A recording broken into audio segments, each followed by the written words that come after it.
আজকে আমরা সাধারণ জ্ঞানের অংশ হিসেবে কিছু রোগ প্রতিরোধ ও তার প্রতিকার সম্বন্ধে জানব। হ্যাঁ, আমি একটা প্রশ্ন করব তোমাকে আর তুমি উত্তর দিবে। হ্যাঁ, ওকে। আচ্ছা, তাহলে 1 নম্বর প্রশ্ন হচ্ছে পানিবাহিত কয়টি রোগের নাম বলো।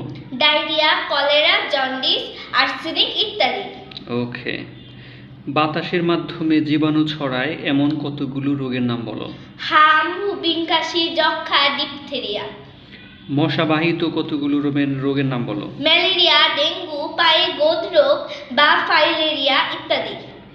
তারপর হচ্ছে কতগুলো সংক্রামক বা ছোঁয়াচে রোগের নাম বলো। বসন্ত, কলেরা, খোসপাছড়া ইত্যাদি। ডায়রিয়া হলে কি করা উচিত আমাদের?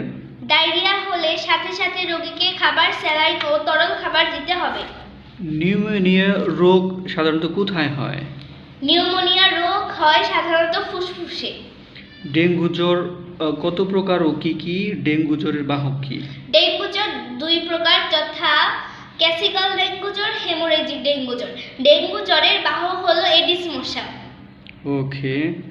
তারপর শেষ প্রশ্ন আমরা জানবো তোমার কাছ থেকে হলো ক্যান্সার রোগের কারণ কি? কোষের অস্বাভাবিক বৃদ্ধি। ওকে, তোমাকে অসংখ্য ধন্যবাদ।